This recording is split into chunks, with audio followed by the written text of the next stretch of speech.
What's up guys, this is Will from the Game Lounge, and without question my two most successful videos have been my Dreamcast racing game video and my Sega Saturn graphics video. So I thought I'd combine the two. Now, given the Dreamcast 3D visuals have aged so well, they're crisp, they're vibrant, they're colourful, they look great. The Saturn, certainly not the same, so I wasn't sure how much fun I was going to have making this video, or even if the Saturn games were going to hold up. Let's see how we did. Let's start with number 15. So number 15, we have Power Drift, and this is a super scalar game originally released for the System 32 arcade platform, and there is a version on the Mega Drive. I think there's a TurboGrafx 16 version, but the Saturn got an arcade perfect version that looks really, really good, really fun to play. I think this pushes the super scalar technology quite hard in terms of you've got the up and down notion as well as just flat planes, so it looks great. Saturn version is the best version you can play. This never really came to any other platforms apart from the Dreamcast, so Power Drift is a great game you should check out at number 15. Number 14 is Hardcore 4x4, and this is not going to be a popular choice. This was a game I got when I first owned a Saturn. It was one of those games where I had £10 pocket money and this was pre-owned in the shop, and I went for it. And actually, I like this game. It didn't review well, but you know, the visuals are simple, but you know, they work, they do the job. Actually, the game, you know, the tracks are long. It's a bit brutal. You make a mistake and you can go from first to fifth. And it's certainly not going to win any awards for best racing game ever. But actually, I had a lot of fun playing this. I think it's a racing game that you should definitely check out. Cyber Speedway was another game that I picked up in the Saturn's life cycle for, again, very, very cheap secondhand. And you know what? It's no Wipeout. I'm not going to pretend it is. But actually, there's a lot of fun to be had here. It was a decent attempt at a futuristic racing game on the Saturn. There's a story mode, which is pretty throwaway, but you know, there's plenty of tracks, there's plenty of fun to be had here. So if you're looking for something a little different from the Wipeout series, Cyber Speedway might be for you. At number 12, we have Scorcher. Now, this is not a traditional racing game. It's sort of part Marble Madness, part Monkey Ball in a racing type setting. And actually, it uses the Saturn's limitations and strength with lighting to actually look really, really good. I think there's a sort of dark-esque, gritty look to this, which I still think holds up pretty well. The game itself is a lot of fun. I find it pretty hard. I didn't play this originally. I picked this up a lot later. But it certainly is a testament to, you know, making games for the hardware and the hardware's limitations. So number 12 is Scorcher. At number 11 is a game that only released in Europe called Formula Karts. Now, a lot of people don't like this game. The controls are a bit twitchy. It's certainly intense. You can see from the view here that, you know, it's a pretty intense driving game. But actually, one of the things I love about this game is that the controls feel like a real kart. You know, if you hold down the right for too long, eventually the back end will slip out, which is exactly what happens. And equally, if you slightly release the gas, you'll get a lot more grip and traction on the turns. And, you know, as someone that used to kart, this game really, really was a great experience for me. It's not for all. The controls can be a bit much, but actually, if you like karting and you like these sort of races, Formula Karts is a great game. Number 11. So into the top 10, and it may have taken 10 years, but eventually a arcade perfect version of Outrun came to consoles. It looked great, it played great. In the UK, it was released as part of the Sega Ages collection, a compilation disc.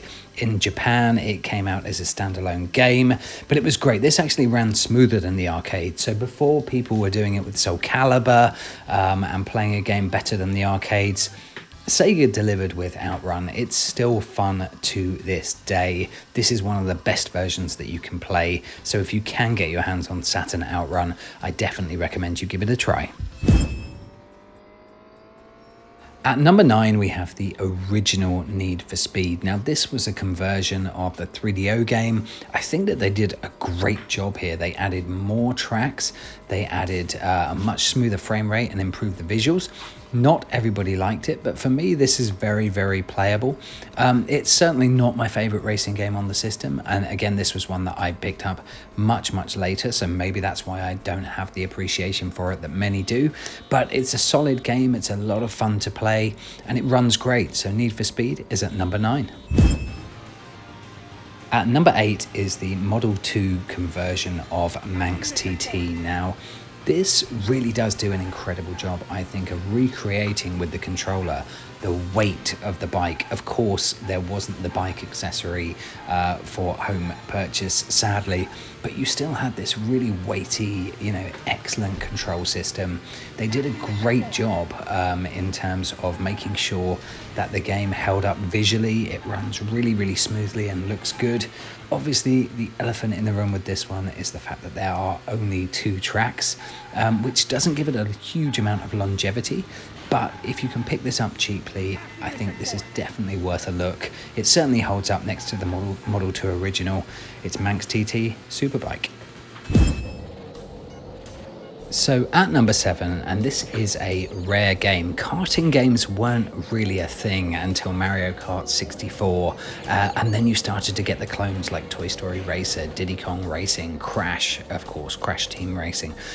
Street Racer is a game that was different on every system, whether it was PlayStation, SNES, Mega Drive, but the Saturn version was easily the best. Using the Infinite Planes or Super Mode 7, whatever you want to describe it as, the Saturn version looked incredible. And because of the simplicity of the 2D graphics, this actually was, and still is, a really, really good looking game and holds up better than most. So actually, I think I appreciate this game more today than I did back in the day. And that's why Street Racer is at number 7. So the Sega Saturn conversion of Virtual Racing always got a tough ride, and actually playing it now, I really don't think it's as bad as many of us thought. I had a great time playing this one. It doesn't feel faithful to the arcade original, but certainly it still plays well. I didn't really have any issues with it. It looks clean. I think it's got a better frame rate than the 32X version, for example. And actually, I think they did a pretty good job retrospectively. So Virtual Racing is at number 6. At number 5 is Sonic R. Now this game needs no introduction. The visuals are absolutely stunning. The reason it's so low comparatively versus the visuals is basically it's not necessarily a strong racing game. It was very, very easy to complete, but essentially it was more of a platformer. You spend the first couple of laps running around grabbing as many things as you can, and then the last lap basically trying to sprint to the finish. The actual racing and the finesse, there's not a huge amount to do outside of the races where you've got the 5 coins and have a challenge to unlock the characters. So for me, this one is still brilliant if you're a Saturn owner. I mean, you can see from the visuals here, you have to try this one out, but that's why it's number 5 on this list. At number 4 is F1 Challenge, and this is a game I'm stunned I missed when it originally came out. The game features licensed F1 cars, it features 3 licensed tracks as well as some Sega specific tracks, and it's a whole lot of fun to play. It's more arcade than sim, but it runs at a great frame rate. It looks really, really good, and is a whole amount of fun to play. So how I missed this, I picked this up later in the life cycle when an F1 game would have been incredible back in the day, but I'm pleased to say the game actually holds up incredibly well now. So F1 Challenge is at number 4.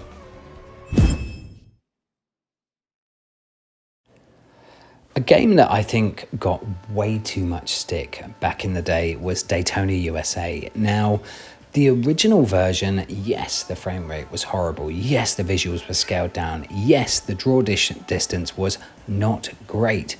But the actual game, the core gameplay and all the aesthetics, they all made the cut. And actually, it's really, really fun to play. This really did handle just like the arcade version. Yes, a little bit more TLC would have been great, but sometimes I think on the hardware to have that many cars, 40 cars in a race and achieve that in 1994 was a really incredible feat. So Daytona USA, this version, okay, it doesn't compare to the 360 version that came out and PS3 version, but it's still good fun. So it's my number 3 Sega Saturn Racing game.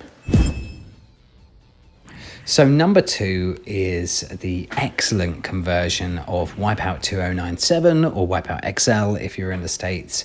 The Saturn version held up extremely well and is really, really fun to play. It wasn't quite as crisp as the PS version, and it obviously didn't feature the soundtrack, but it certainly was right up there in terms of gameplay. Everything's intact and it's a huge amount of fun to play. And in terms of the visuals, it certainly showed the 3D that the Saturn was capable of. So I think it looks great. It's still a lot of fun to play. I love the original Wipeout trilogy. I still play the games today. So yeah, Wipeout 2097 is number 2. Before we get our number 1 pick, I just wanted to talk about a few games that didn't make the cut. Now, the first is Drift King, which was a Japanese-only game that came out in 1997. Thankfully, this has been completely translated to English. So if you want to pick up the English patch for this one, this game is still pretty good. It's a little simple visually. It looks a little basic, but it controls well. It plays pretty well. So it may be worth taking a look at this one. Another game which didn't make the cut is Sega Touring Car. Now this is probably one of my biggest disappointments in gaming. I loved the arcade machine. When I heard it was coming to Saturn, I was super excited. You know, back in the 90s, I begged my parents to grab it. They did full price, and obviously when we got the real game, the biggest issue, I can do the toned down visuals. I still think they look okay. The biggest issue for me was just the controls were just not great and the game just did not play well. So that's why Sega Touring Car Championship misses the list. And the final honorable mention, I guess, is Road Rash. Now, this is not as good as the Mega Drive trilogy, but actually it's still a pretty good game. It runs at a stable frame rate. It's pretty fast, pretty smooth.